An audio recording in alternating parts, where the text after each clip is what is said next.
Welcome to Second Order Analysis. This order of analysis deals with cards in the context of decks.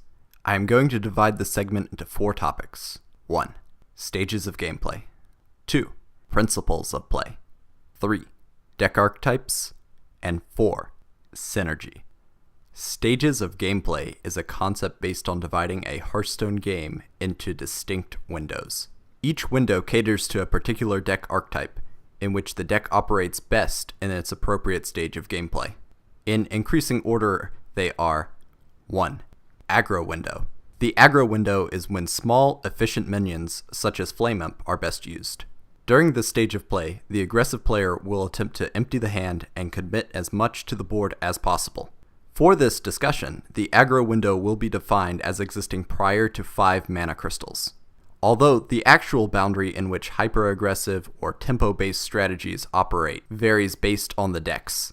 2. Mid-range. The mid-range stage describes the domain of decks slightly slower than aggro decks.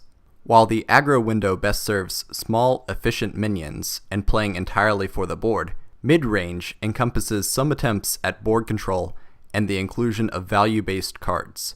Although having to outlast aggressive decks, mid-range decks attempt to defeat late-game decks quickly. For this discussion, the mid-range window will be defined as prior to 10 mana crystals. 3. Late game. The late game refers to the period of gameplay when all 10 mana crystals are available. This period of gameplay is where control and combo decks excel. Control decks outvalue tempo-based strategies, which thrive in the aggro and mid-range window. In the late game, control decks can eventually take the board. Surviving the early game is still very relevant, though. In combo decks, building card advantage and finally gaining board control is often less important than cycling cards to get towards the deck's win condition. 4. Post-fatigue. Post-fatigue refers to the window of play when one or both players have exhausted the entire deck. In this stage of play, the deck is no longer a resource. Pilots may attempt final lethal pushes. Certain decks play for the post-fatigue stage of play, like Mill Rogue, which plans to push the opponent into the post-fatigue window, and Fatigue Warrior, which plans to outlast the opponent through use of stabilization tools, and especially armor gain. 2. Principles of play. A core strategy tells you how your deck is designed to win. Principles of play are related to core strategies, but broader. Generally, decks win through one of the 3 principles of play: board control, combos, or mill. In the deck creation phase, the first question is generally, what does the deck seek to do? The answer exists in the principle of play. After that, the core strategy can be constructed around the principle. Inclusion of packages or engines can then facilitate the core strategy. Board control is the first principle of play. Although board control can be the primary strategy of a deck, seeking to control the board is almost always a beneficial strategy to pursue. Controlling the board through method of intelligent trading is to minimize the opponent's board presence while simultaneously maximizing your board presence. The combo win condition is the second principle of play. A combo deck seeks to assemble combo pieces, then to execute the combo. Generally, cards totaling 10 mana are used to reduce the opponent's life to 0 in one turn. The alternate win conditions of Mechathune and Uther of the Ebon Blade may also be used as a combo to win the game.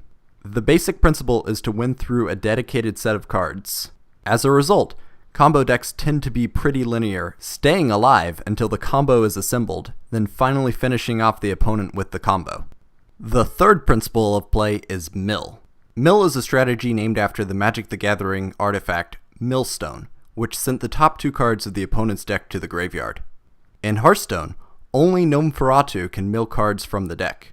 Instead, symmetric draw power such as Cold Light Oracle, or asymmetric draw affecting only the opponent such as Naturalize, are employed to remove cards from the opponent's deck. The primary focus of the strategy is to win through fatigue damage. It is important to note that true fatigue decks also win through fatigue damage. 3. Archetypes. Common deck archetypes include Hyper Aggro, Zoo, Midrange, Combo, Control, and True Fatigue, listed from fastest to slowest.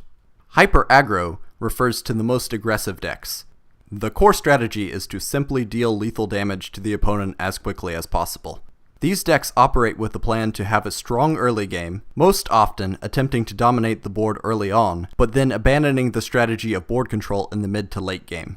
Hyper aggro decks often employ burst damage to further pressure the opponent. Zoo is a subtype of tempo-based strategies, which attempts to win board control in the early game through use of efficient minions. Various types of Zoo exist, but Warlock is generally a good match for Zoo-style decks, as the hero power fuels the board-based strategy as the game extends into the mid and late game, in which tempo begins to be less important compared to value. Mid-range decks are in between Zoo and control decks, not being as tempo-focused as Zoo decks, but also not being as value-oriented as control decks.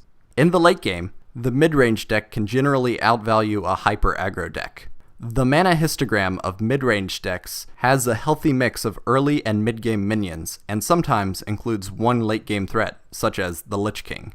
Most combo decks fall into the category of OTK decks, or decks which seek to deal lethal damage in one turn, or win through an alternate win condition. The core strategy of the deck is to stay alive until the combo is assembled, and then perform the combo. As a rule of thumb, combo decks are faster than control decks, but slower than mid-range decks, as executing the combo almost always requires utilization of all 10 mana. Control decks are focused on value. In control decks, the game state is generally advanced through board control, although this may only take place in the late game. Stabilization is an important aspect of control decks, because getting to the late game is crucial to then win through eventual card advantage or board control. Based on the core strategy, the game is intended to be concluded prior to fatigue, although some control mirror matches do lead to fatigue. Generally, the win condition of a deck is through controlling the board and applying pressure through minion damage, sometimes with an option for burst or finishers as well. Fatigue decks function similar to control decks, only they lack a win condition outside of fatigue. As a result, draw power can be detrimental to the pilot of a true fatigue deck. The core strategy of the deck is to last until the opponent is into fatigue, then to still have cards remaining in the deck, or, in some cases, to simply have more health than the opponent when both players are in fatigue. Nearly the entirety of a fatigue deck consists of survival tools, but some late-game value generation may also be added, with a common example being the inclusion of Ysera. 4. Synergy. Synergy may be broadly defined by cards which become more powerful when used in combination. Cards will be divided into two categories: enhancers, which are cards which provide the benefit, and base cards, which stand on their own but benefit from the enhancers. The simplest example of this relation is between Kobold Geomancer and Fireball. Kobold Geomancer is the enhancer, which offers spell damage +1. Fireball is the base card, which benefits from the spell damage buff, resulting in Fireball doing an extra point of damage.